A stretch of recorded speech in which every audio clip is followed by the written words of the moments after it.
கட்டணும். புருஷன் இருந்து எங்களுக்கு எந்த சுகமே இல்லை. 700 ரூபாய் சம்பாரிச்சுட்டு வராங்க. 500 ரூபாய்க்கு ஒயின் ஷாப்ல போய் குடிச்சிட்டு வராங்க. இதுல 100 ரூபாய் எடுத்துட்டு வந்து கொடுத்துட்டு 100 ரூபாய் எங்களுக்கு நாளைக்கு டீ செலவு. அந்த 100 ரூபாயில நாங்க பொம்பளைங்க ஒழிச்சாதானே எங்க பிள்ளைங்களை படிக்க வைக்க முடியும். வாடகை 8000 ரூபாய் வாடகை மட்டும் 8000 ரூபாய். மரவாசல் காசு, தண்ணி காசு, கரண்ட் பில்லு காசு, சன் டிவி காசு இதெல்லாம் கட்டணும். நாங்க பொம்பளைங்களோட பிள்ளைங்களும் படிக்க வைக்கணும். வாழ்வாதாரம் நாங்க இதை நம்பிதான் இருக்கிறோம். இதையே கான்ட்ராக்ட்ல கொடுத்தா நாங்க எங்க இருந்து போய் பொழைக்க முடியும்? வீட்டுக்காரங்க வேற இல்ல. இந்த பொண்ணு வீட்டுக்காரர் சேர்த்து 8 மாசம் 1.5 மாசம் ஆகுது சார். இந்த பொண்ணோட வீட்டுக்காரர் இருந்து 1.5 மாசம் 2 மாசம் இவங்க வீட்டுக்காரர் எல்லா ஹாஸ்பிட்டல்ல நோயாளியா இருந்தாங்க.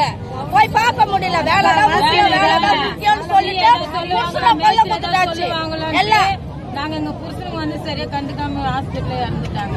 வேலைக்கு போக முடியல எங்களால. முக்காவாசி ஆம்பளை